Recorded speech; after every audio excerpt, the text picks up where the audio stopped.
तो आप सबको जय श्री कृष्ण। परमेश्वर का धन्यवाद कि उसने ये समय दिया है, ये मौका दिया है कि हम परमेश्वर की बातों से, उसके वचन से कुछ चीज़ों को सीख सके, समझ सके, उसको जान सके, पहचान सके। आज जो मैं आपके साथ बात करने वाला हूँ वो है कि आप देखना शुरू कीजिए, विश्वास की चीज़ों को देखना शुरू कीजिए। जब तक आप देखोगे नहीं तब तक वो चीजें आपकी जिंदगी में पूरी हो पाए ऐसा संभव नहीं है। आप क्या सोचते हैं कि परमेश्वर ने बस कहा पेड़ बन जाओ और पेड़ अपने आप बनते गए, मतलब परमेश्वर ने कुछ डिजाइन नहीं सोच रखा था, ऐसा सोचते हैं?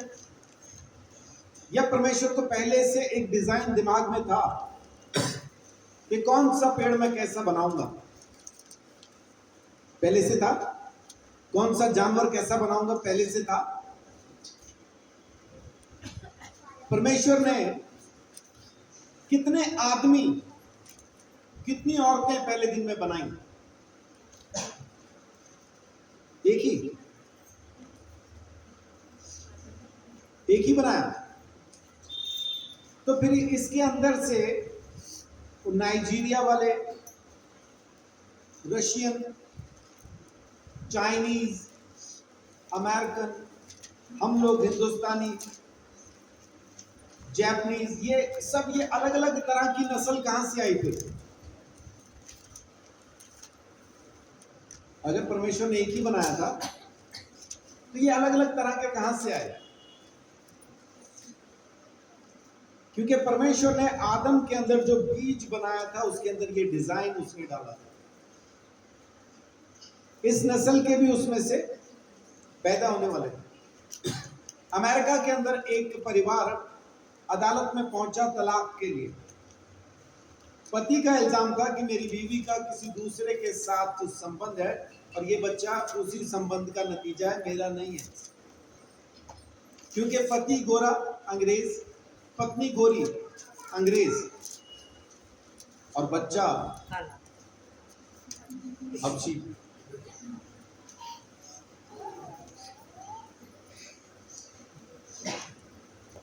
वो बाकायदा वैसा ही है, हबशी, बिल्कुल, मतलब वो काला। पति कह रहा मेरा है ही नहीं, पत्नी कह रही तेरा ही है। अदालत में पहुंचे। उस वक्त में उस बच्चे का डीएनए करवाया गया। डीएनए टेस्ट करवाया, वो इसी का ही था, इसी का ही निकला। अब वो कह रही है हो कैसे सकता है हमारा, मैं गोरा बीवी गोरी, ये हबशी कहां से आया? फिर उस बच्चे का डीएनए और अच्छे से चेक किया गया, बाप का भी मां का भी डीएनए लेके चेक किया गया। तो पता चला कि उन दोनों में से किसी एक के खानदान में 7वीं पीढ़ी में कोई हबशी था जिसके साथ शादी हुई थी। वो जो रंग वहां पे 7वीं पीढ़ी में, वो हबशी की जो नस्ल वहां पे आई, वो रंग यहाँ पे इस बच्चे ने उस बीज में से पकड़ लिया। कभी कभी आप देखें बच्चा पैदा होता है बिल्कुल दादा होता वो, है ना, बिल्कुल दादाजी पैदा हो गए, शक्ल सूरत में कोई फर्क नहीं होता, बिल्कुल दादाजी पैदा हो गए। तो है तो वो पोता, लेकिन शक्ल पूरी दादा पे। कारण ये कि उसके बाप के अंदर जो उसके दादा का जो नस्ल है, वो जो उसकी नैन नक्श है, इस बच्चे ने वो पकड़ लिया। तो परमेश्वर ने जब आदम को बनाया, उस बीज के अंदर, उस डिजाइन में हर तरह के बना दिए, बड़ी आंखों वाले भी और वो छोटी आंखों वाले भी, वो सब उसी के अंदर थे। गोरे, काले, मोटे, पतले, लंबे, नाटे, सब उसी में थे। बाल वाले, गंजे, सब उसी के अंदर थे। परमेश्वर ने पहले से वो डिजाइन देखा था। जब उसने सृष्टि को रचा, पृथ्वी को रचा, परमेश्वर ने पहले से उसको देखा। ये पृथ्वी में कैसी बनाऊंगा, परमेश्वर ने उसको पहले से देख लिया। और परमेश्वर आज हमसे यही चाहता है कि आप अपनी जिंदगी को जो बना लेना चाहते हैं, उसको देखना शुरू करो। जब तक आप उसका डिजाइन देखेंगे नहीं, जब तक अपनी जिंदगी को आप देखेंगे नहीं, तब तक वो वैसा होगी नहीं। एक बड़ा उदाहरण, रीना के जो भाई हैं, छोटे हैं, राज भाई, वो बचपन से जो देखते थे बड़ा ही देखते थे। मतलब छोटा देखा ही नहीं। तनख्वाह कितनी चाहिए? 5 लाख। माने ऐसी सी बातें थी उनकी शुरू से।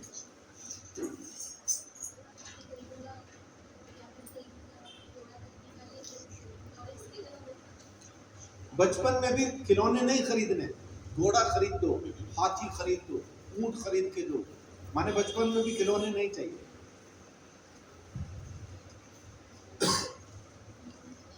और उन्होंने उतनी पढ़ाई नहीं की कि हम कहेंगे पढ़ाई के दम पे आज उनकी तनख्वाह है। पढ़ाई उतनी नहीं की, लेकिन वो जो डिजाइन था, वो जो सोच थी, उस सोच के हिसाब से आज वो काम कर रहे हैं। मैं कल ऐसे कुछ सर्च कर रहा था, तो एक पाकिस्तान का बंदा कह रहा है कि मैं ठंडे की बोतलें भर के बेचा करता था, और कह रहा मैं ये नहीं सोचता था कि मुझे कोई रिक्शा मिल जाए या कोई रेडी मिल जाए या कोई ऐसा भार ढोने वाली कोई चीज मिल जाए कि मैं उस पर अपने ये बोतलें सप्लाई कर पाऊँ। कह रहा मैं जब भी सोचता था, बड़ा सोचता था, परमेश्वर मुझे गाड़ी दे। कह रहा कोई बढ़िया गाड़ी मेरे पास से महंगी वाली निकलती थी, बोलता था ये वाली चाहिए। आज की तारीख में उसके पास किसी चीज की कमी नहीं है, तो वही है, वो ठंडे की बोतलें भर के बेचने वाला। आप जो सोचेंगे परमेश्वर उसमें बरकत देगा। मैं एक चीज आपको बताना चाहता हूं, क्या आप सोचते हैं कि परमेश्वर का आपकी सोच से कुछ भी वास्ता है? वो ये बैठा देख रहा है कि आप क्या सोच रहे हो और उसको वो पूरा करेगा? ऐसा है? कुछ सोचते हैं आप क्या?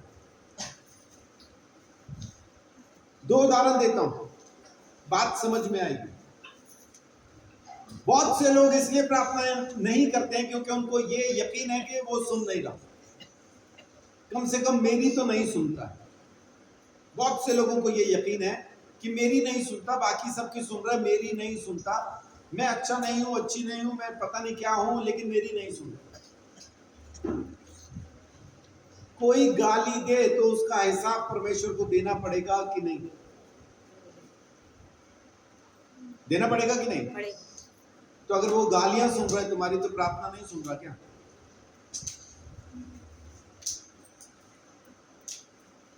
पहला उदाहरण। दूसरा, यीशु मसीह ने क्या कहा कि तुमने सुना है कि व्यभिचार न करना, लेकिन मैं तुमसे क्या कहता हूं, किसी ने सोच भी लिया तो व्यभिचार कर लिया।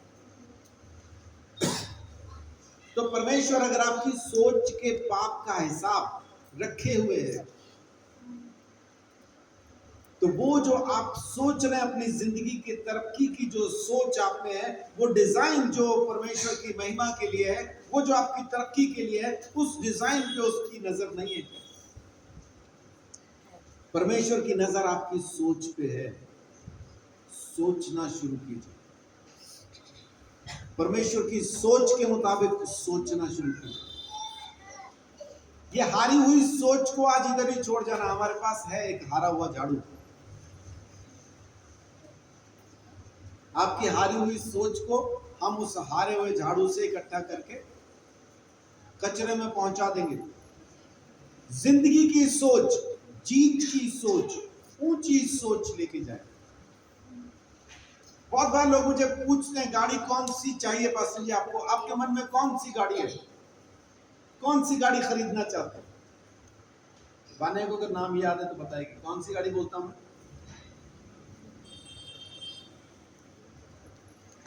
कोई बहुत बढ़िया वाली गाड़ी नहीं, एम ही ले लेंगे बस, कोई मर्सिडीज। ऐसा तो नहीं होगा, सोचा होगा। अच्छा, मर्सिडीज कहते हैं उसको, मैं सोचा मर्सिडीज कहते हैं। मर्सिडीज कितने की आती है? कि चंद 1 लाख की।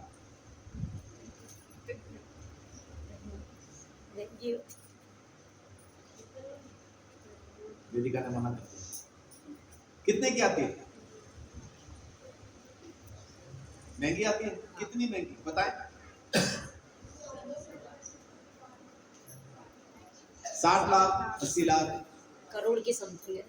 60 लाख की शुरुआत है। बेसिक मॉडल करोड़ उसका, की लगभग है, बेसिक मॉडल 60 का है और अपन लेंगे टॉप मॉडल। तो करोड़ पे पहुंच जाएगी। आमीन। करोड़ पे। वो 4 करोड़ की भी है, क्या दिक्कत? बाप ने लेके देनी है, कौन सा जेब से ले रहे हैं? काले रंग की लेनी है। ब्लैक। हाँ, रंग भी काला लेना है। वो मैंने सोच रखा है। तो सोचो, क्योंकि आप अपने हिसाब से नहीं सोच रहे, आप परमेश्वर के हिसाब से सोच। आमेन। मैं ऐसे ही प्रभु को बोला करता था, प्रभु सब अंगूठियां पहनते मुझे भी दे, मैं भी 2-3 उंगलियों में पहना करूंगा। अभी 4 में पहनता हूं, क्या जाने अगले टाइम पे। आमेन। और ये पहनता हूं परमेश्वर की महिमा के लिए, दिखावा कुछ नहीं। अभी उतार दो, दिक्कत नहीं, पहन लो, समस्या कुछ नहीं। परमेश्वर की महिमा के लिए पहनता हूं। आप सोचना शुरू कीजिए, परमेश्वर आपकी सोच में बरकत देगा। आमीन। आमेन। परमेश्वर भी कहता है कुलुसियों 3:2 में, परमेश्वर का कलाम कहता है, उसका वचन कहता है, कुलुसियों 3:2, पृथ्वी पर की नहीं परंतु स्वर्गीय वस्तुओं पर ध्यान लगाओ। क्या करो? पृथ्वी पर की नहीं, स्वर्गीय वस्तुओं पर ध्यान लगाओ। परमेश्वर ने आपके लिए बहुत कुछ रख छोड़ा है। परमेश्वर ने हर खुशी, हर सुख, हर आनंद आपके लिए रख छोड़ा है। आप उसको सिर्फ सोचें। हम बीमारी के बारे में बहुत सोचते हैं,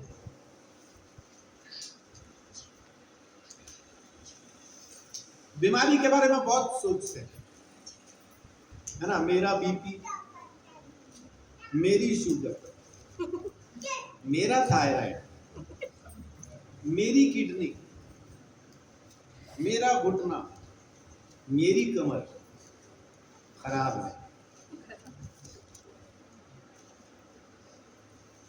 हम यही सोचते हैं।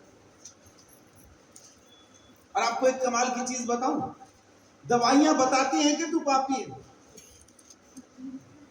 पापी है इसलिए नहीं कि तू बीमार है इसलिए पापी नहीं है। पापी इसलिए क्योंकि बीमार होने के बाद तू परमेश्वर पर विश्वास नहीं कर रहा, मुझ पर विश्वास करता है ना? कोई है मेडिकल लाइन से? रेथ्रोमाइसिन, स्टेप्टोमाइसिन, है ना? रेथ्रोमाइसिन। और ऐसी बहुत सारी गोलियां हैं जिसके पीछे लगा है माइसिन, माइसिन, माइसिन। और पाप क्या है? पाप यह है कि बीमार तो हैं लेकिन आपको यकीन उस यीशु मसीह के कोड़ों पर नहीं है। दवाई खाना पाप नहीं है, यीशु मसीह के कोड़ों पर विश्वास न करना पाप।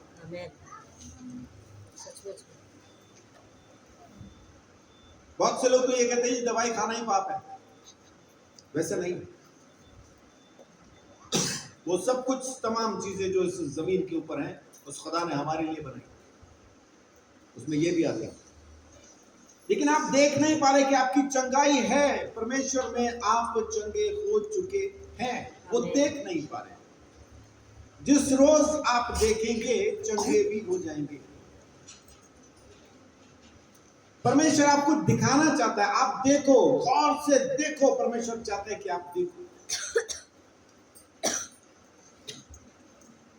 अब्राहम को परमेश्वर किस उम्र में लेके आया? जब घर से लाया 75 साल का था जब वो घर से आया। उत्पत्ति 12 अध्याय।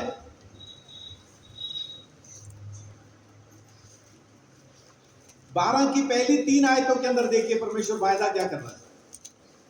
यहोवा ने अब्राहम से कहा, अपने देश, अपने कुटुंबियों और अपने पिता के घर को छोड़कर उस देश में चला जा जो मैं तुझे दिखाऊंगा। मैं क्या करूंगा? दिखाऊंगा। दिखाऊंगा। जी। और मैं तुझसे एक बड़ी जाति बनाऊंगा और तुझे आशीष दूंगा और तेरा नाम महान करूंगा और तू आशीष का मूल होगा। जो जी जी। जो तुझे आशीर्वाद देंगे उन्हें मैं आशीष दूंगा और जो तुझे कोसे उसे मैं शाप दूंगा और भूमंडल के सारे कुल तेरे द्वारा आशीष पाएंगे। आमीन। मैं एक देश तुझे दूंगा, मैं तुझे वो दिखाऊंगा। परमेश्वर पहले ये चाहता है कि पहले हम उस चीज को जो हम हासिल करने वाले हैं देखें। अब्राहम को पता था क्या कि कौन सा देश परमेश्वर उसको देने वाला है जब वो निकला? नहीं। घर से गूगल मैप में डाल के चला था कहां पहुंचना है। कलाम कहता है कि उसको पता ही नहीं था कि कौन सा देश परमेश्वर मुझे देना चाहता है। परमेश्वर कहता है पहले मैं तुझे वो देश दिखाऊंगा, वो देश देख। कनान देश जब इजरायलियों को देना था उससे पहले 12 जासूसों को भेजा, जाके देखो मैं तुम्हें कौन सा देश देना चाहता हूं, मैं तुम्हें कैसा देश देना चाहता हूं, जाके देखो, एक बार घूम के आओ, एक बार देख के आओ, मैं तुम्हें कौन सा देश दे देना चाहता हूं। है ना? परमेश्वर जरूर चाहता है कि हम देखें, पहले हमारी नजर पे वो चाहता है कि हम फोकस करें। इफिसियों 1 का 17-18 देखिए, 17 से 19 तक पढ़ दीजिए। चलिए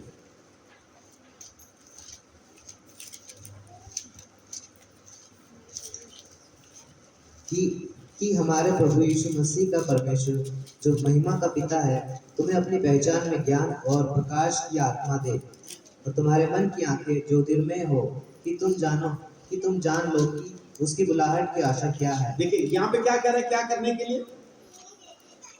हमारे प्रभु यीशु मसीह का परमेश्वर जो महिमा का पिता है तुम्हें अपनी पहचान में ज्ञान और प्रकाश की आत्मा दे। उससे क्या हो कि तुम्हारे मन की आंखें ज्योतिर्मय हो, कि तुम जान लो कि तुम्हारी बुलाहट की आशा। हम पहले अपनी बुलाहट को देखते हैं कि मुझ में क्या है। जब तक आप अपनी बुलाहट को देख नहीं रहे ना, तब तक आप उसको इस्तेमाल भी नहीं कर पाएंगे। आप देखो उसको। जी पढ़िए पूरा। और पवित्र लोगों में उसकी मिराज की महिमा का धन कैसा है और उसकी सामर्थ्य में जो विश्वास करते हैं कितनी महान है और उसकी शक्ति के प्रभाव के उस कार्य के अनुसार जो उसने मसीह में किया है कि उसको मरे हुए में से जिलाकर स्वर्गीय स्थानों में अपनी दाहिनी ओर बैठाया। आगे आप सब पढ़ते जाएंगे। लेकिन यहाँ मेन बात क्या है? मेन बात यह है कि देखो, हम प्रार्थना कर रहे हैं कि तुम्हारी आंखें खुल जाएं ताकि तुम्हारे ऊपर प्रकाश चमक सके, तुम उसको देख सको, तुम्हारी बुलाहट क्या है उसको पहचान सको, उसको तुम जान सको। रोमियो 1 का 21 देखिए। यहाँ पे कुछ ऐसे लोग हैं जिन्होंने देखा नहीं। इस कारण कि परमेश्वर को जानने पर भी उन्होंने परमेश्वर के योग्य बड़ाई और धन्यवाद नहीं किया, परंतु व्यर्थ विचार करने लगे, यहाँ तक कि उनका निर्बुद्धि मन अंधेरा हो गया, बत्ती गुल हो गई, फ्यूज उड़ गया, अंधेरा हो गया। दूसरा कुरिन्थियों 4:4 में लिखा है कि इस संसार के ईश्वर ने उन अविश्वासियों के मन को भी अंधेरा कर दिया है ताकि यीशु मसीह का सुसमाचार का प्रकाश उन तक ना चमके, उनके ऊपर ना चमकने पाए। प्रकाश वही देख सकता है जिसकी आंखें हैं। परमेश्वर चाहता है कि हमें वो आंखें मिले, हम परमेश्वर को देख पाए, हमारी नजर उस तक पहुंच पाए, हम उसको समझ पाए, उसको देख पाए।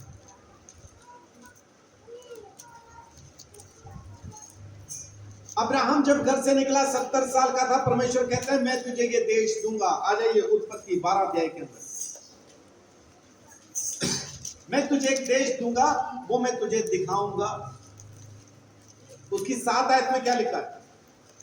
तब यहोवा ने अब्राहम को दर्शन देकर कहा, यह देश मैं तेरे वंश को दूंगा और अब्राहम ने, जब वो अब्राहम उस जगह पहुंच गया, कनान देश में जब पहुंच गया, परमेश्वर ने दर्शन देके क्या कहा, ये वो देश है जो मैं तुझे दूंगा। दूंगा। अभी वो 75 साल का जब घर से निकला, 13 अध्याय में है ये।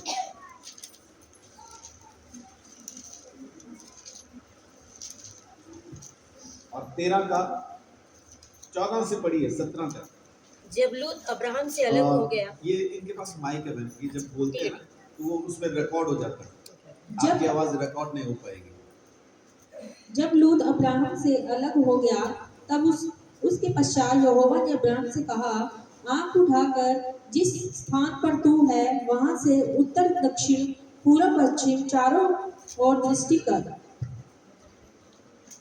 पढ़ते जाइए 17 तक। क्योंकि जितनी भूमि तुझे दिखाई देती है उस पर सबको मैं तुझे और तेरे वंश को युग युग के लिए दूंगा। अभी क्या कह रहे हैं, ये देश उठ चल फिर घूम फिर इसको देख, चारों तरफ उत्तर दक्षिण पूर्व पश्चिम, इसको देख। अब कनान देश क्या देख रहा होगा, 75 साल का एक बूढ़ा, कभी इधर को दौड़ता हुआ दिखाई दे रहा है, कभी उधर को दौड़ता हुआ दिखाई दे रहा है, कभी इधर को दौड़ता दिखाई, मतलब ये पहला बंदा होगा जो जॉगिंग कर रहा होगा। और कर रहा कहां पे है, देश भर के। देख ये देश मैं तुझे देने वाला हूं। अब साथ साथ देखिए एक और चीज दिखाएगा परमेश्वर इसको जी। और मैं तेरे वंश को पृथ्वी की धूल के किनकों के समान बहुत करूंगा, यहाँ तक कि जो कोई पृथ्वी की धूल के किनकों को गिन सकेगा वही तेरा वंश भी गिन सकेगा। उठ इस देश की लंबाई और चौड़ाई में चल फिर, क्योंकि मैं तुझी को दूंगा। आमीन। क्योंकि मैं इसे तुझी को दूंगा। लेकिन यहाँ पे एक खास चीज और क्या कर रहा है परमेश्वर, उसका ध्यान धूल के किनकों की तरफ दिलवा रहा है। अभी तक परमेश्वर ने यह नहीं कहा था तेरा वंश कैसा होगा। अभी अब्राहम को क्या कह रहा है कि तेरा वंश धूल के किनकों के समान होगा। और जिस इलाके में कनान देश बसा है, इस्राइल जिस इलाके में बसा है, वो रेत का इलाका है, वहां धूल के किनके बहुत हैं। वो जिधर को जाएगा रेत दिखाई देगी, धूल के किनके उसको दिखाई देंगे। और जहां कहीं से वो जा रहा होगा, किनकों को देख के उसको क्या आवाज आती होगी, पापा पापा पापा।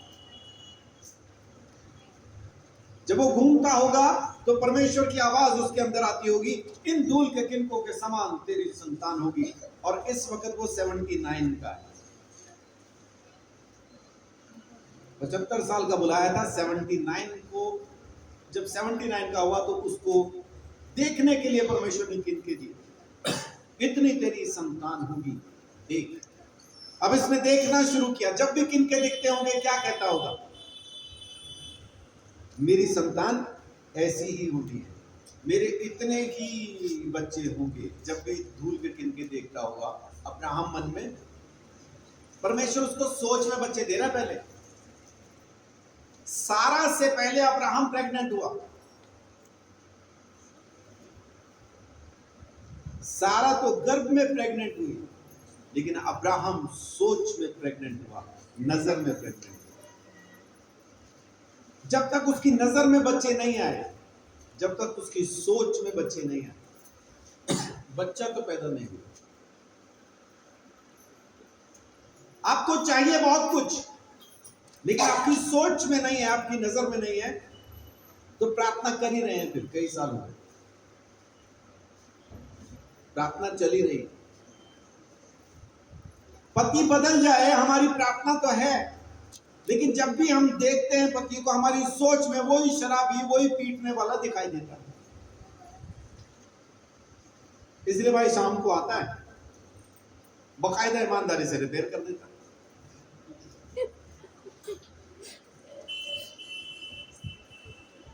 क्योंकि सोच में वही है ना, सारा दिन की बैठी हुई यही सोच रही है, अब आएंगे, अब पीटेंगे,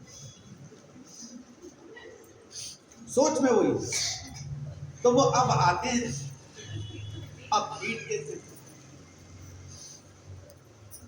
कईयों के तो घर के बाहर एक बोर्ड होना चाहिए, यहां पत्नी की मरम्मत तसल्ली बख्श की जाती है।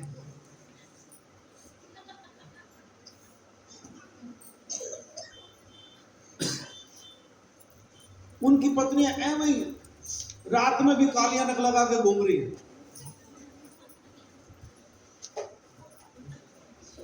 पूछो तो हीरोइन क्यों बनी हुई है? क्योंकि एक बाजार बंद किया वो उसने।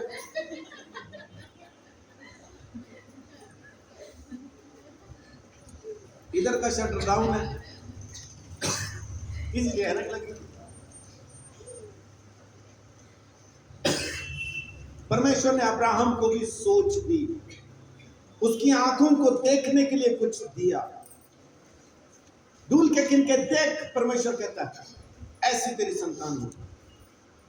अब वो देख तो रहा है, देख रहा है, लेकिन अभी तक उसकी सोच में नहीं आया। देख रहा है। 79 का था जब उसने ये देखना शुरू किया, लेकिन अभी सोच में नहीं आया। देखिए 15 अध्याय के अंदर 15 का 3 में देखिए क्या कहता है। और अब्राहम ने कहा, मुझे जो तूने वंश नहीं दिया, और क्या देखता हूँ कि मेरे घर में उत्पन्न हुआ एक जन मेरा वारिस होगा। अब यहाँ पे अब्राहम को क्या दिखाई दे रहा है कि मेरा नौकर ही मेरा वारिस होगा। उसको बच्चे नहीं दिखाई दे रहे, अपना वंश दिखाई नहीं दे रहा, उसको अपना नौकर दिखाई दे रहा है। और परमेश्वर ने दिखाया क्या था उसको? धूल के गिनके इतने तेरी संतान होगी, लेकिन उसको क्या दिखाई दे रहा है? अपना नौकर। और नौकर का नाम क्या था? एलियाजर, जो इसाक के लिए बीवी लेने के लिए गया। वही मेरा वारिस होगा, ऐसा दिखाई दे रहा अब्राहम। परमेश्वर ने कहा तेरी नजर अभी पूरी सही नहीं हुई, चल एक और चीज दिखाऊं फिर तुझे, एक और चीज दिखाऊं। 5वें आयत पढ़िए। और उसने 4 और 5 दोनों पढ़ते हैं। तब यहोवा का यह वचन उसके पास पहुंचा, यह तेरा वारिस ना होगा, तेरा जो निज पुत्र होगा वही तेरा वारिस होगा। उसको कह रहे तेरी नजर सही नहीं है, जो तू देख रहा है वो ठीक नहीं है, ये नहीं होगा तेरा वारिस, तेरा ही बेटा होगा। आगे। और उसने उसको बाहर ले जाकर कहा, आकाश की ओर दृष्टि करके तारागण को गिन, क्या तू उनको गिन सकता है? फिर उसने उससे कहा, तेरा वंश ऐसा ही होगा। आमीन। दिन के लिए उसने क्या दिखा दिया था उसको? धूल के किनके। लेकिन अभी तक उसकी नजर में ना सेटिंग नहीं आई, पूरी नजर ट्यून नहीं हुई, उसको दिखना शुरू नहीं हुआ। परमेश्वर ने रात के लिए भी दे दिए, ये तारे देख इतने बच्चे होंगे। अब दिन में जब धूल देखता है तो धूल के कण कहते होंगे पापा पापा। रात में जब तारे देखता होगा तो तारे कहते होंगे पापा पापा। वो हर तारे में अपना बच्चा दिखता होगा, हर धूल के कण में अपना बच्चा दिखता होगा। अभी 84 साल का हो गया,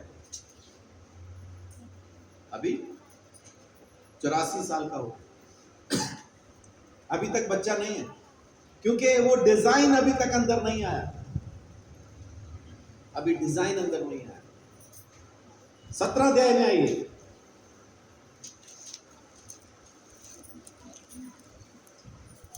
यहां पे वो क्या कह रहे हैं परमेश्वर? मेरी उपस्थिति में चल, सिद्ध हो जा। और अब परमेश्वर ने उसका नाम बदल दिया। 5 आयत में पढ़िए।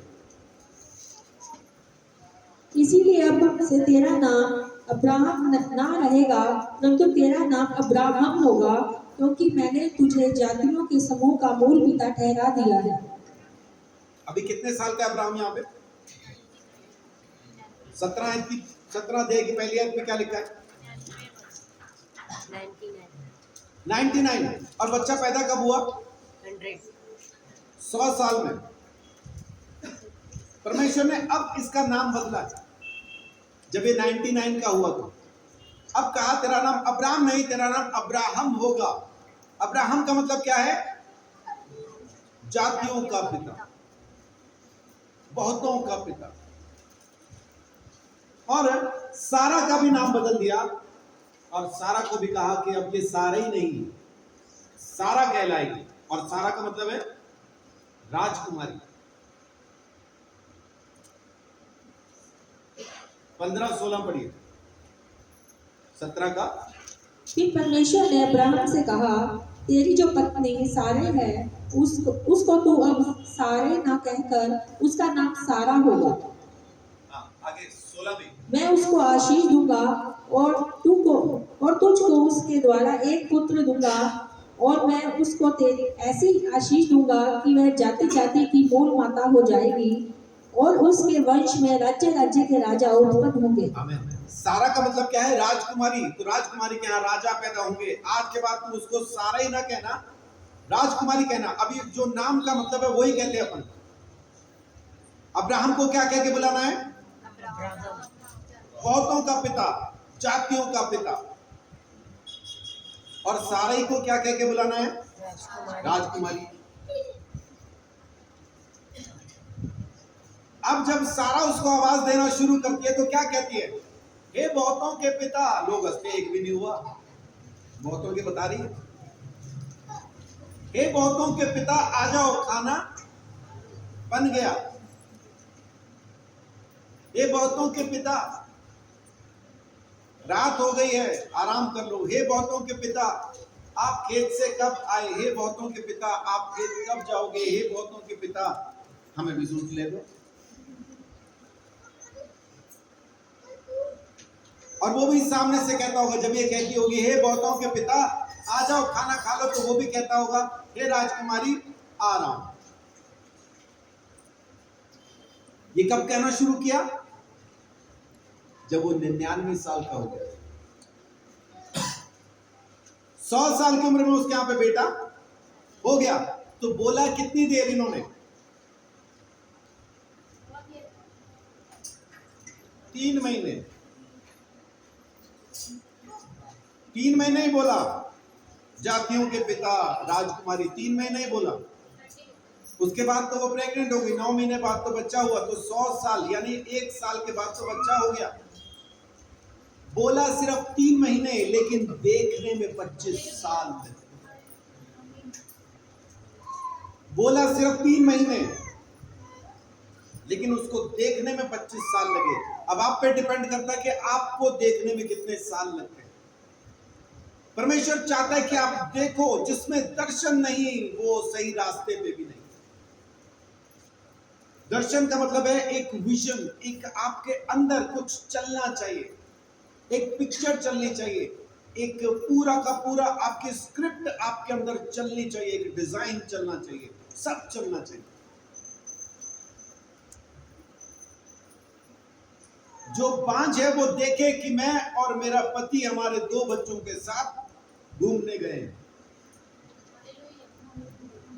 एक क्यों सोचना, फिर 2 सोचो, है ना। बेटा बेटी क्या सोचना आप पे डिपेंड करता है। मैं सोचता हूं तो मुझे बेटियां ही सोच में आती है, क्योंकि बेटे मेरे जैसे होते हैं। नहीं चाहिए, बेटियां अच्छी होती।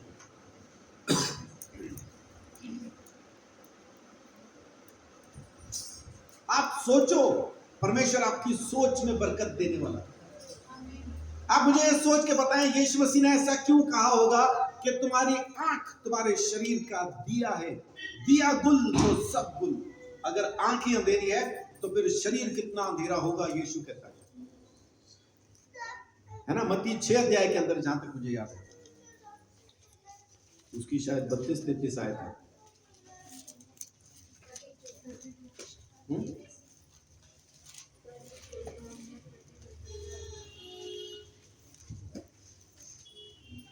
शरीर का दिया 22 है जी, 22।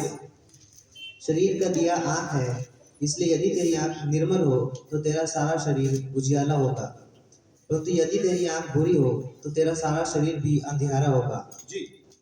इस कारण वह उजियाला जो तुझ में है, यदि अंधकार हो तो वह अंधकार कैसा बड़ा होगा। हाँ, इसके ऊपर क्या लिखा है? अपने लिए धन जमीन पे इकट्ठा ना करो। और नीचे क्या लिखा है? चिंता ना करो। और बीच में कहते हैं तेरी आंख निर्मल होनी चाहिए। पैसे के बारे में बात चल रही है यहाँ पे। ऊपर भी पैसे के बारे में लिखा कि जमीन पे इकट्ठा करने की जरूरत नहीं, स्वर्ग के लिए इकट्ठा करो। और नीचे कहता है चिंता ना करो पैसे की। लेकिन बीच में एक चीज कहता है यीशु, तेरी आंख में रोशनी होनी चाहिए। इसका मतलब है अपनी जरूरतों को देखो देखो, और वो परमेश्वर पूरी करेगा।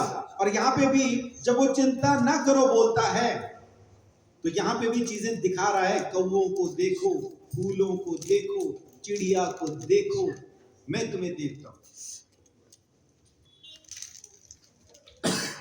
यहां पे भी दिखा रहा है परमेश्वर, चिंता ना करो की जगह पे भी दिखा रहा है, कौवों को देखो, चिड़िया को देखो, इसको देखो। परमेश्वर चाहता है कि हम देखें। हमारी सोच को परमेश्वर बड़ा महत्व देता है। आप सोचना तो शुरू कीजिए। आप उस जगह पे तो आइए जहां पे आके आप परमेश्वर की महिमा को सोचते हैं। एक बार उस सोच में तो आए, और खुदा आपको न दे तो फिर मुझे कहना, फिर मुझे कहना। आपको जो चाहिए परमेश्वर देगा, जो चाहिए, लेकिन ये चाहत खुदा की मर्जी के मुताबिक होनी चाहिए। वो ये नहीं होनी चाहिए पड़ोसी का मकान छत के समेत बैठ जाए, सारे रात को सोते ही रह जाए। ये नहीं देख रहा हूं, ये वाली सोच नहीं देख रहा। सोच परमेश्वर की इच्छा के मुताबिक होगी, जरूर बरकत देगा। आप अपने लिए सोचो, अपने लिए जितना जितना बड़ा सोच सकते हैं। परमेश्वर का कलाम कहता है अपने दरवाजों को ऊंचा करो, तंबू को चौड़ा करो, क्योंकि परमेश्वर आपके साथ है। हालेलुया। ये छोटा छोटा सोचने की जरूरत नहीं, बड़ा सोचो, परमेश्वर देगा, परमेश्वर देगा। वो देने के लिए बैठा है, लेकिन हम सोचते ही नहीं, हम अपने अंदर ऐसा डिजाइन ही नहीं करते। परमेश्वर आपकी सोच में बरकत देने के लिए तैयार है। यीशु मसीह कह रहा है पहाड़ को क्या है, समुद्र में जाके गिर जाए तो गिर जाएगा। मैं बहुत बार सोचता हूं कि कैसे जाएगा पहाड़ समुद्र तक, क्योंकि पहाड़ कहां, समुद्र कहां। समुद्र के इलाके में पहाड़ नहीं होते, पहाड़ के इलाके में समुद्र नहीं होता। मेरी सोच में तो ना पहाड़ को पैर लग जाते हैं, वो चलता हुआ जा रहा होता है समुद्र में गिरने के लिए। मैं ऐसे ही सोचता, पेड़ को क्या है उखड़ के गिर जाएगा, ऐसा। माने आप सोचो, आप सोचो। अपने चेलों को यीशु मसीह प्रार्थना के समय में क्या कहता है, जब पतरस कहता है ना, प्रभु जिस पेड़ को तूने शाप दिया देख वो सूख गया। और कब कहा था कि आज के बाद तुझ में से कोई कभी ना खाएगा? एक शाम पहले। अगले दिन सुबह जब वापस आए, हरा भरा पेड़ जड़ से सूख गया, जड़ से सूख गया। क्योंकि यीशु मसीह ने जो देखा, यीशु मसीह ने अपने अंदर देखा कि फल है, और जब पहुंचा तो पेड़ में फल नहीं मिला। तब पेड़ को कहा कि मैंने सोचा था और तूने फल नहीं दिया, आज के बाद तुझ में से कोई खाएगा भी नहीं। तब पेड़ को इतनी शर्म आई कि मेरे बनाने वाले ने मुझ में सोचा था कि फल होगा और मुझ में से नहीं निकला। इससे पहले कि वो दोबारा अपने उस मुक्तिदाता, उस सृष्टि रचने वाले के सामने, उस सृष्टि कर्ता के सामने दोबारा से खड़ा होता, मारे शर्म के रात भर में ही सूख गया। हम फिर हरे भरे निकल के आ जाते हैं हफ्ते के बाद, दिक्कत नहीं। पेड़ में और हम में यही फर्क है। यीशु मसीह हमसे प्रेरित करता है, पेड़ से। हमें फिर दोबारा से फलवंत होने की आशीष वो दे देता है। वो रोज देखता है कि आज मैं तुझ में फल देखना चाहता हूं, नहीं मिलता, सूख जाने के लिए नहीं कहता। ये नहीं कहता कि आज के बाद तुझ में फल आएगा ही नहीं, नहीं कहता। बोलता है कोशिश कर, फल जरूर आएगा, मैं तेरे साथ हूं। हम जंगली लताएं उस अनुग्रह के पेड़ में साट दी गई हैं, कलम कर दी गई। कोई भी डाली अपनी मेहनत से नहीं बनती है, उसको फलने के लिए जड़ की जरूरत पड़ती है। उस जड़ से जो उसको खुराक मिलती है, उससे वो डाली फलती भी है, उसमें फल भी आते हैं और वो हरी भरी बनी भी रहती है। वो जड़ यीशु मसीह, वो पेड़, वो लता यीशु मसीह है ना। कहता है मैं दाख लता मैं हूं, किसान मेरा बाप है, तुम डालियो। और हम उसमें जोड़ दिए गए हैं, हम उसके हैं नहीं थे, उसने खरीद के हमें उसमें साट दिया, जोड़ दिया। हम तो जंगली थे, यानी उस दाखलता का हिस्सा नहीं थे जिसको परमेश्वर ने चुना। हम जंगली उसमें साट दिए गए, और आज की तारीख में हम उसमें फल लेके आते हैं। आमीन। मैं आपको कहना यही चाहता हूं फिर दोबारा से, सोचना शुरू करो, सोचना शुरू करो। आपको क्या चाहिए, सोचना शुरू करो। परमेश्वर की महिमा के लिए आप क्या करना चाहते हैं, सोचना शुरू करो। परमेश्वर को तारीफ देने के लिए आप क्या करना चाहते हैं, सोचना शुरू करो। जो आप सोचोगे परमेश्वर आपके अंदर कर देगा। मुर्दा मुर्दा बाद में जिंदा होगा बाहर, मुर्दा बाहर बाद में जिंदा होगा, पहले आपकी सोच में होना चाहिए। अगर आपकी सोच में मुर्दा जिंदा नहीं हुआ तो बाहर भी नहीं होगा। कोई भी बीमार पहले आपकी सोच में चंगा होना चाहिए। अगर आपकी सोच में वो बीमार चंगा नहीं हुआ तो बाहर भी चंगा नहीं होगा। बहुत बार ऐसा प्रार्थना करके हम लोग आते हैं। शुरू की बात बताता हूं। प्रार्थना करके निकलते थे, फिर आपस में डिस्कशन शुरू होती थी, बचेगा क्या।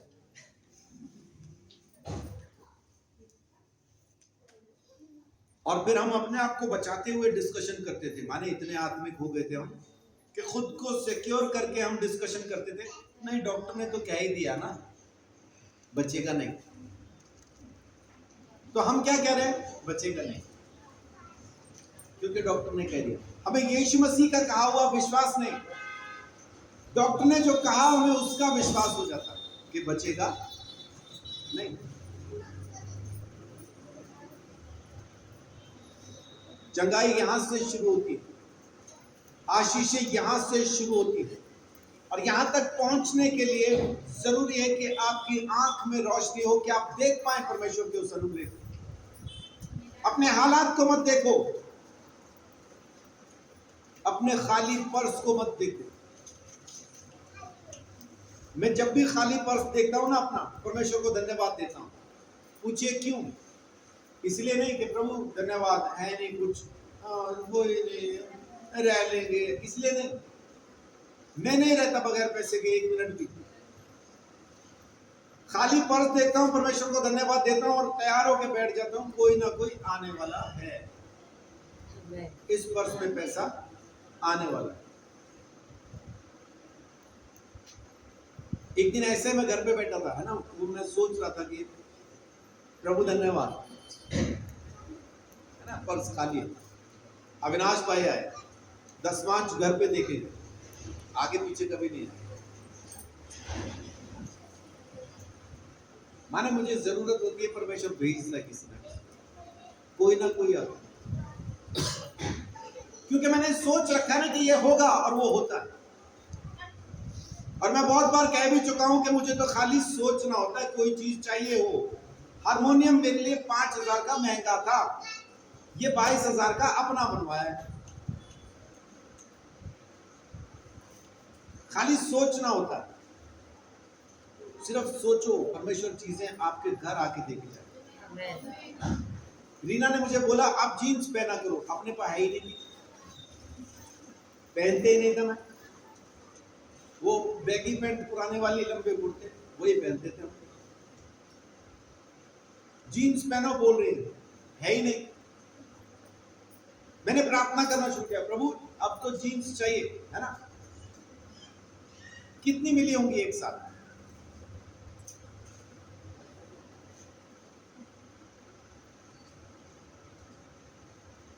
8 जीन्स, 12 टी शर्ट, 20 कमीजें और सारी ब्रांडेड।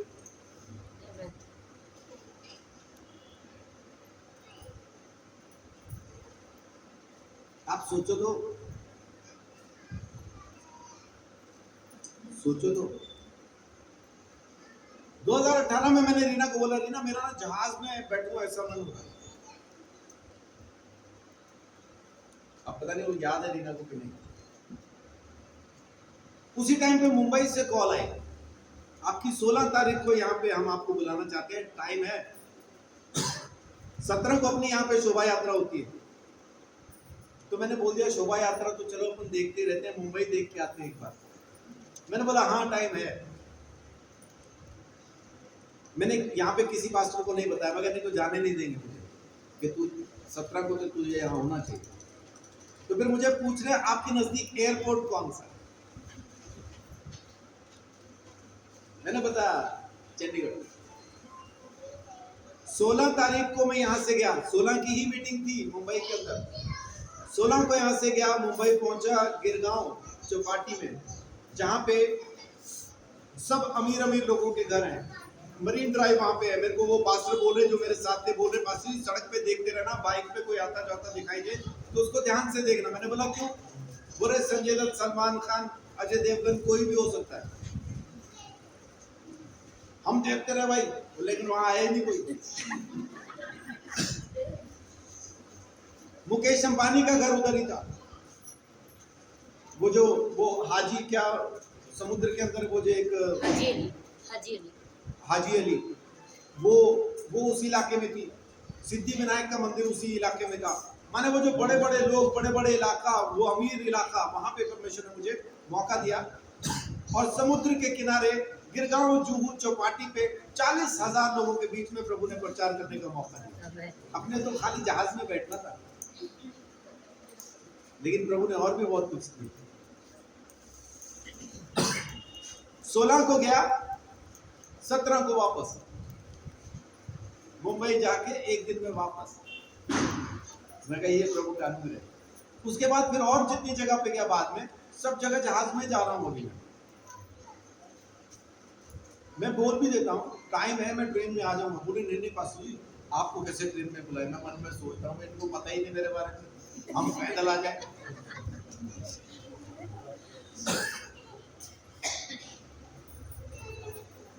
ये इज्जत परमेश्वर ने दी है लोगों के मन के अंदर, हमने नहीं बनाई, मैंने नहीं बनाई, लेकिन सोचा है खुदा ने दिया है।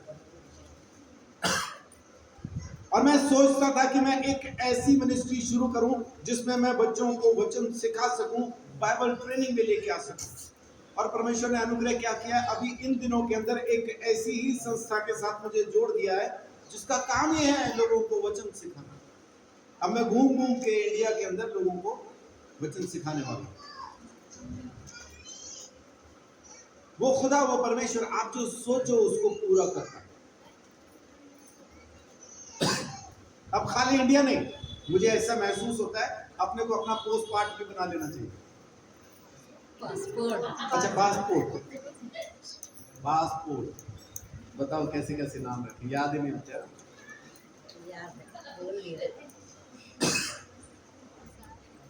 बना हुआ तो है, रिन्यू होना,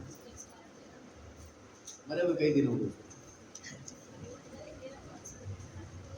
मेरे वाला एक्सपायर हो गया, कई साल हो गए। कोई नहीं रिन्यू हो जाए। हाँ, लगाएंगे ऑक्सीजन।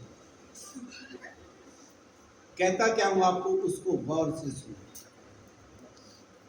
परमेश्वर के वचन को देखना शुरू करो।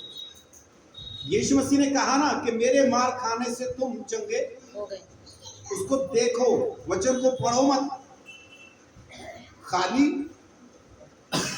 पढ़ो मत, देखो। मैं तुम्हारी हर एक घटी को मसीह यीशु में पूरी करूंगा, परमेश्वर ने कहा। देखो, उसको देखो। यीशु मसीह कहता है तुम मुझसे भी बड़े बड़े काम करोगे, उसको देखो। देखो, देखना शुरू करो। जब आप वचन को देखना शुरू करेंगे, वचन आपकी जिंदगी में पूरा हो जाएगा। आमीन। अब्राहम ने जब धूल के किनकों में बच्चों को देखा, जब आसमान के तारों में बच्चों को देखा, और उसके बाद 3 महीने कहा, खाली कहा तो सिर्फ 3 महीने, और बच्चा हो गया। हुआ किसके यहाँ? 90 साल की औरत के यहाँ, जिसके यहाँ पे अब हो ही नहीं सकता। आप बच्चे को देखना शुरू करो, चीजों को देखना शुरू करो, आशीषों को देखना शुरू करो, पैसे को देखना शुरू करो, रुतबे को देखना शुरू करो। आज ही से अपने, खास तौर से बेटियों के परिवारों को, अभी उनकी शादी नहीं हुई, दिक्कत नहीं, लेकिन आप उनके परिवार को देखना शुरू करो। कैसा खुशहाल परिवार है, अंदर की बात, उसका पति उसकी मानता भी है। देखना शुरू करो, देखना शुरू करो, और वैसा हो जाएगा, वैसा हो जाएगा। वचन को देखो, खाली पढ़ो मत, सिर्फ उसको सुनो मत। आप वचन पे यकीन करना शुरू करेंगे। सिर्फ पढ़े हुए पे अगर आप यकीन करने की कोशिश करेंगे तो ईमानदारी से कहता हूं, अब्राहम को 25 साल लगे, आपको पता नहीं, हो सकता है कि 250 साल लगे। वचन को देखना शुरू करो, 25 सेकंड के अंदर काम करें। आमेन। 25 सेकंड में काम करें। आखिरी आयत पढ़ते हैं, उसके बाद फिर हम प्रार्थना करेंगे। इफिसियों 3 का 20 और 21।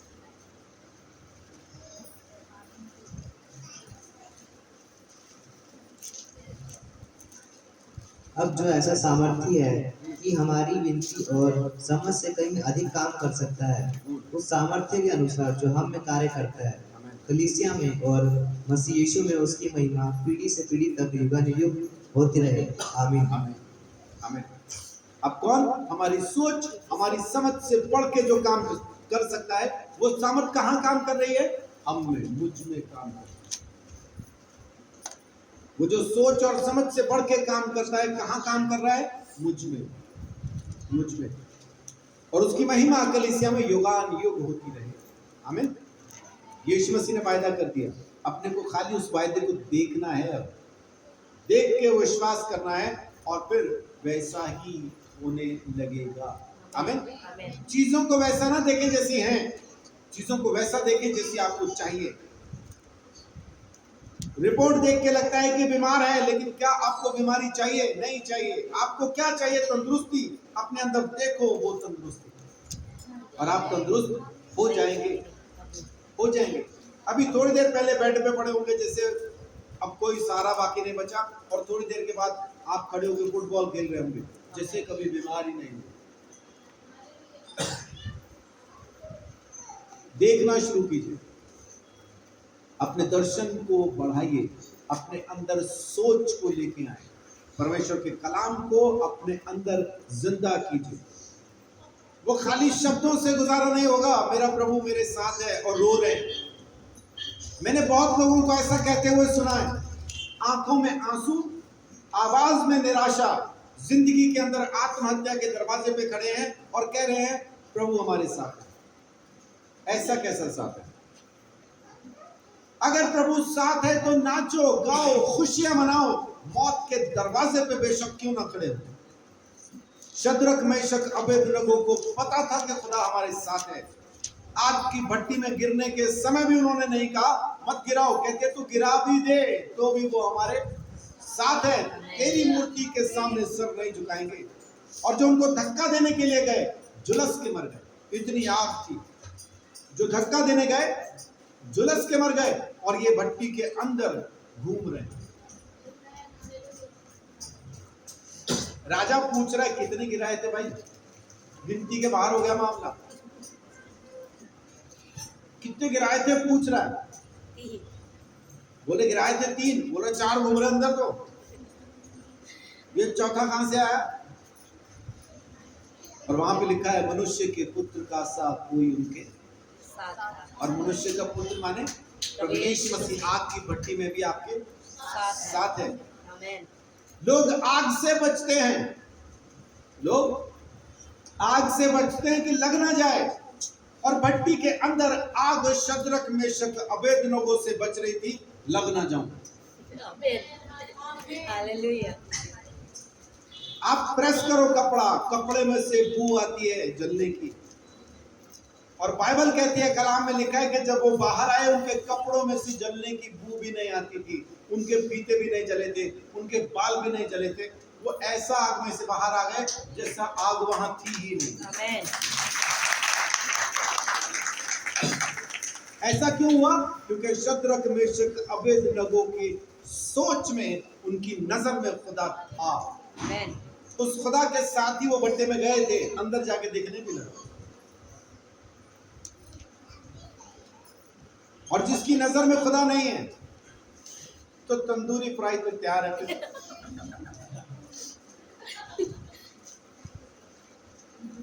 है ना, फिर तो रोस्टेड रेडी है।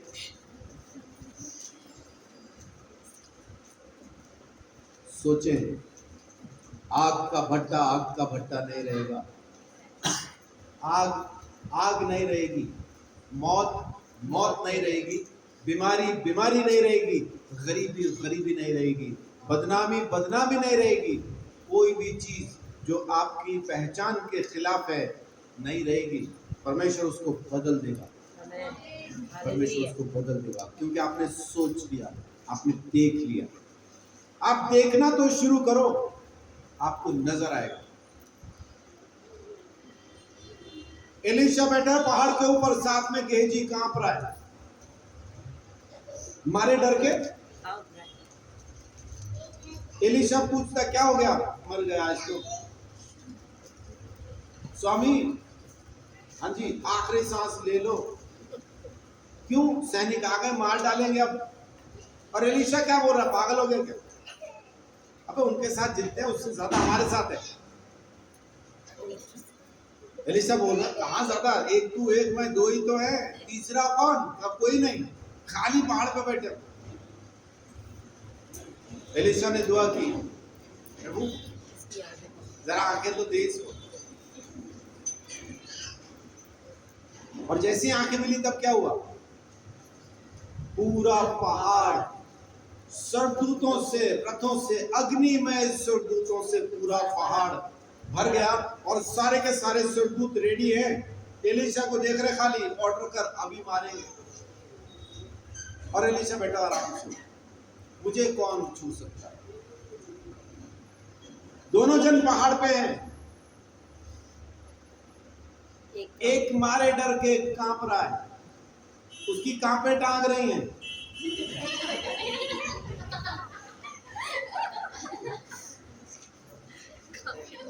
अच्छा, टांगे कांप रही हैं।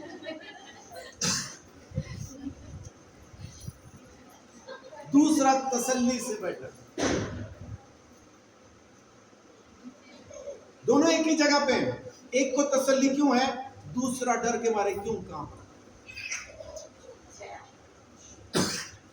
एक के पास आंखें हैं इसलिए तसल्ली से बैठा है, और एक के पास आंखें नहीं है इसलिए डर के काम। अगर आपको भी जमीन की समस्याएं दिख रही हैं तो इसका मतलब आपके पास आंखें नहीं है।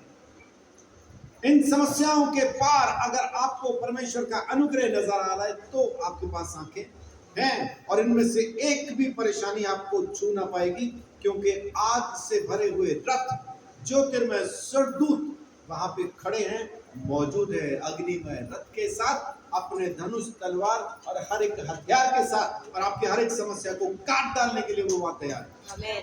आमीन। देखना शुरू कीजिए, आपके लिए पहाड़ रथों से भरा हुआ नजर आएगा, और अगर नजर नहीं आ रहा है तो समस्या है। इसलिए परमेश्वर का वचन कहता है, देखना शुरू करो, अपनी आंखों को रोशन करो। अगर आपकी आंखें रोशन नहीं है तो सब अंधेरा है, आंखें रोशन है सब उजाला। आमीन। इसलिए यीशु कहता है तुम ज्योति हो, लेकिन ज्योति की बत्ती गुल है।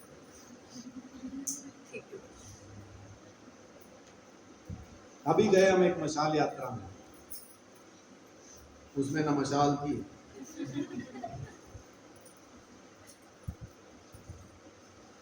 प्लास्टिक की आग थी, उसमें कागज की आग लगा रखी। वैसी मशाल है क्या हम भी? ऐसी मशाल से कुछ फायदा नहीं है ना। हम लगा दूं आग, लगा दूं आग, तो लगा दो 3600 बार लगा दो, इससे कौन सा लगेगी? कागज कौन सा जलाएगा? रोशन चिराग बन जाइए, वो मशाल बन जाइए जिसमें सच में आग हो, तब आपको कोई परेशानी छू नहीं पाएगा। मैं उम्मीद करता हूं कि मैं अपनी बात को कह पाया, क्योंकि मैं पूरे हफ्ते से सोच रहा हूं कैसे कहूं, क्या कहूं। मुझे मिला कुछ नहीं, लिखा हुआ भी कुछ नहीं, लेकिन मैंने, रीना भी बोल रही थी आपने लिख लिया, मैंने बोला लिखा नहीं कुछ, आज ऐसे बोलूंगा। बोली लिख तो लो, वहां पे बोलना भी तो है। मैंने कहा लिखने के लिए है ही कुछ नहीं, मुझे बोलना है आज तो, इसलिए आज आपको बोल के बता रहा हूँ, लिखा हुआ कुछ नहीं। ये जो मुझे पूरे हफ्ते के अंदर परमेश्वर ने सिखाया वही आपके साथ में बात कर रहा हूँ। इसको छोड़ के नहीं जाना, इसको लेके जाना। अपने अंदर वो रोशनी जला लीजिए। अगर आपका मिंटॉस हो गया तो आप इंसान हैं, नहीं तो दत्तू तो है ही नहीं। मिंटॉस जरूरी है ना, दिमाग की बत्ती जल जानी चाहिए। दिमाग की बत्ती जली तो सब कहानी सेट है ना, नहीं तो समस्या तो है ही। तो परमेश्वर आपको बहुत आशीष, बड़ी